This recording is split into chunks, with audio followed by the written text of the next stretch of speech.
All right. Jesus. Yo, that one's like a little cut off.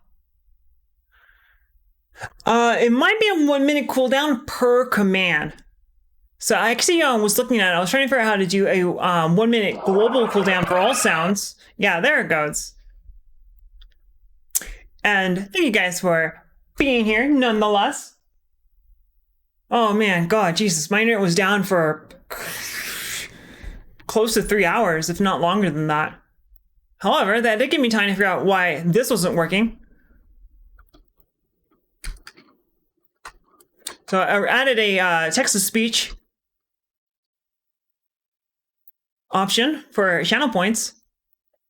I got that from D-pad radio. Mr. Peanut is the best cat ever, and I love him very, very much. So I hope you guys have fun with that. Right now it's 400 points. I will adjust that if it is necessary. We'll see how that goes. But I hope that it won't be necessary. Oh my God, Jesus, that was awful, and I hate it. It's gonna work. Now my controller doesn't want to work. Maybe we're good. But thank you guys for being here. I really appreciate it. Oh, holy shit, that was fucking awful. Jeez. Well, let's get back down to it. See how this goes. Jeez. One of the things that's really interesting is that they show the intro every single time you load the game.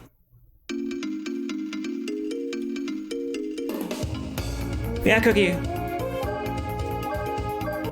What's up with that?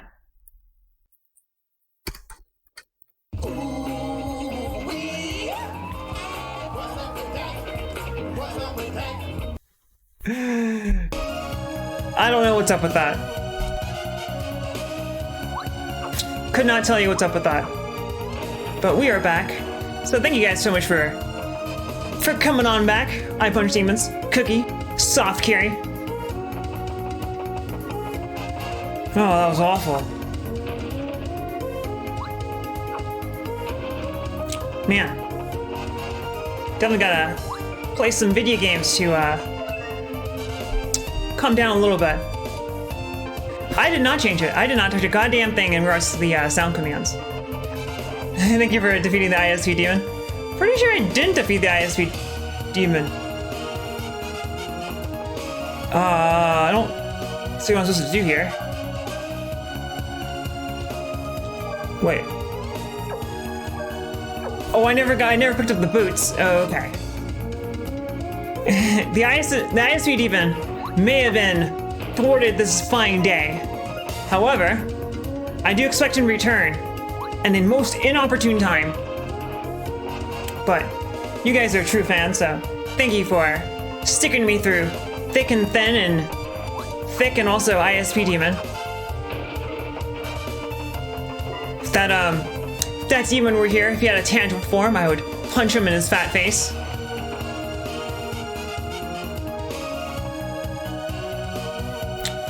Oh, yeah.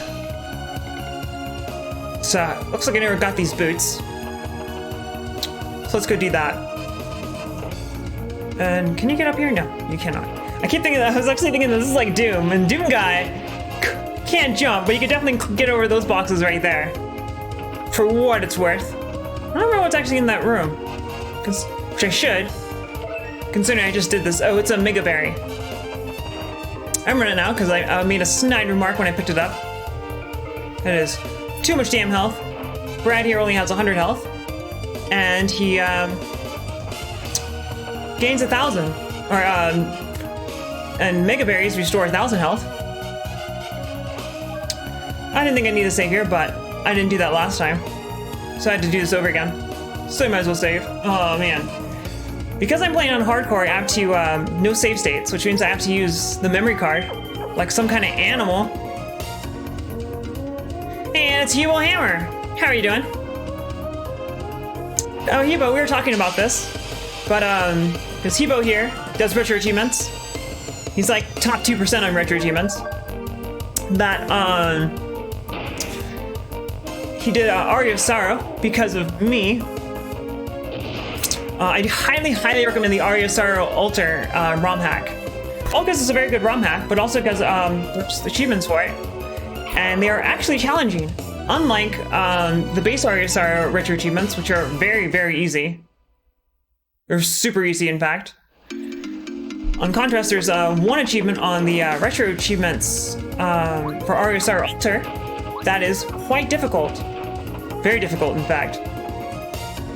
Which is do the Death Arena at level 42 with no, without using healing items. And I'm gonna be stuck on that for a very long time because it's hard as balls. And quite a few of the rooms in there are not pleasant. All right, so I'm gonna kick this. All right, and then Brad's gonna do what we call here a pro gamer move. That's a very good dog to do that.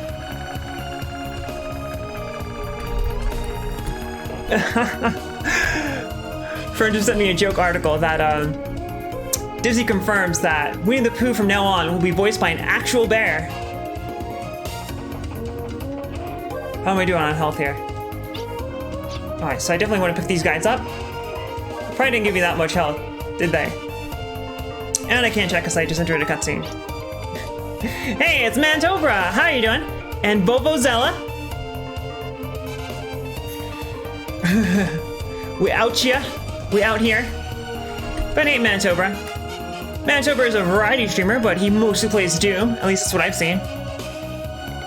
And he's been working on Abandon, which looks quite hard, actually. Looks very hard. I'm thinking about playing it because everyone's playing Abandon these days. However, it looks like I'll have to abandon all hopes I have of playing it because it looks way too damn hard. I could do it with save scumming, of course, but anyone could do anything with save scumming. Oh, is this where you fight the boss?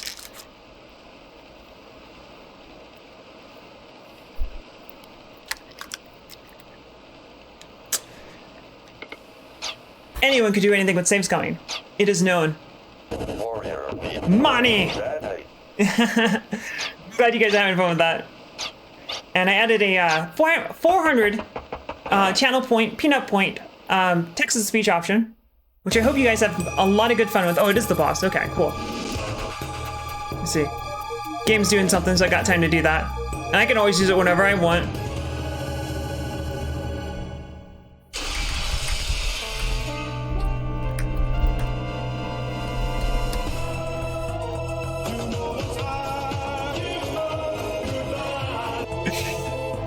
Fortunately, earlier today... You say dirty things, you awful sluts. I think that needs to be a little louder. Let me know, guys, if that needs to be louder.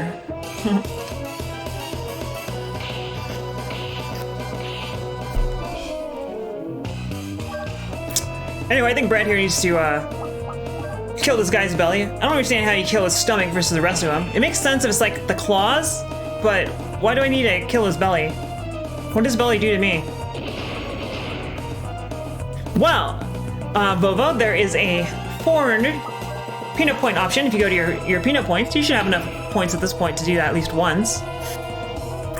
You can type whatever you want in there, and then the computer will say it using the power of technology. Alright, so I can definitely take another hit or two, and then I will fire up the Hillberry. Also, all the healing items in this game are foodstuffs that you eat. In fact, there's a garden where you can grow them. Not in this one, but later on. Oh boy. I didn't realize he had that attack. Fortunately, it didn't kill me. Alright, that would have been bad. But I saw that text-to-speech channel point option on D-Pad Radio's channel. And I thought it was really snazzy. People on his channel were having a lot of fun with it. So that was cool. Oh my god, it's the fat purple OWOUW you were doomed. Oh, it's too bad it can't say uwu. If you try to do it in phonetically, you might be able to say uwu. And I'm gonna make a note to turn that up. Because that should be a little louder. Because I want you guys to get the full value out of your peanut points. I mean, he fucked me up. Because I just healed. And his one of his attacks, the parasite thing, can do a lot of damage to me.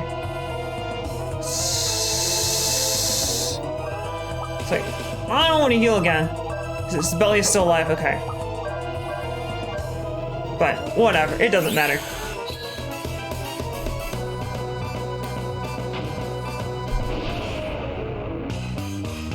So one of Brad's things is that his only force points option are his guns. And guns can be very, very powerful, however,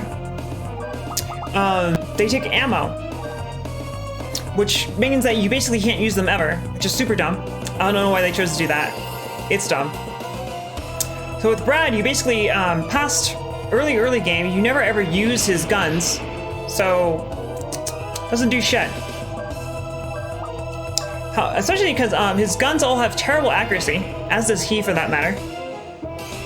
But one of his force abilities, which consumes FP, causes him to have 100% accuracy. So you just have to use that instead. So it's dumb. But Volvo, I'm glad you're having fun with that. Oh, you just killed his belly.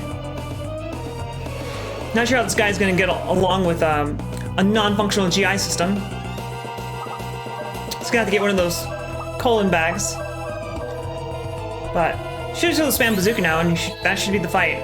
Hopefully, can kill him without using another healing items. Not that it matters, because the next character I'm about to play is a mage. She can just heal herself, like God intended. Been playing Quake. Which Quake? There's so many Quakes out there. I never played. I haven't played Quake 1 since it came out. At the time, the campaign didn't strike me as being all that great, so I should probably try playing it again and see if I have any appreciation for it. But at the time, the big problem I had with Quake was that it's so much slower than Doom. That was easy. And it's Quago. Hey, thank you for stopping by. Quago is a variety retro streamer. Last time I saw him, he was playing Final Fantasy 3. Yep, looks like that's what he's playing. And you're mentally ill because of the Shambler.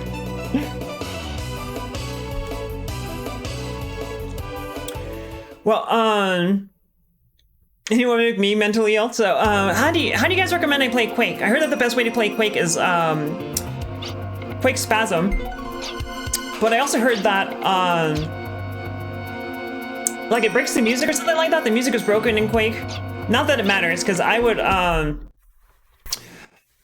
always play my own tunes over it anyway, because I want to listen to my overclocked remix music. Yeah, Koiga, no problem. You're welcome for that. For that shout out. You deserve it. So interesting thing about this game, I think they're going to do so right here. If I could read the sign. North Cape, T-Bach Village, okay. Is that towns and places like that do not actually appear in your village on your map. What we have to do is look for them with this find function. And they have to tell you, they have to give you an approximate location for it.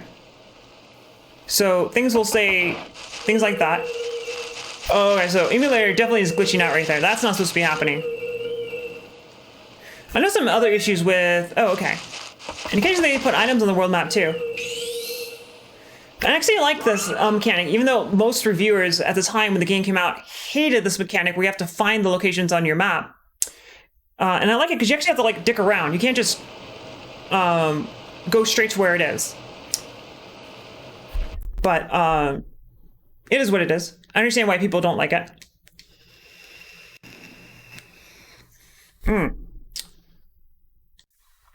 So I think everything that happens in this game, and for Brad's part, it actually happens years before the events of the actual events of the game. And so he's getting rescued here by this poor little girl. And he's about to be apprehended by the authorities because he's a war criminal. And then in the present, we have to go bust him out of jail. Yeah, so the army of this kingdom has come to this village, and they're going to come and reclaim Brad. According to this, they're actually not associated with any military force, given that his name is Posse Leader. Some cursed image. You should totally do that. By the way, guys, we have a Discord.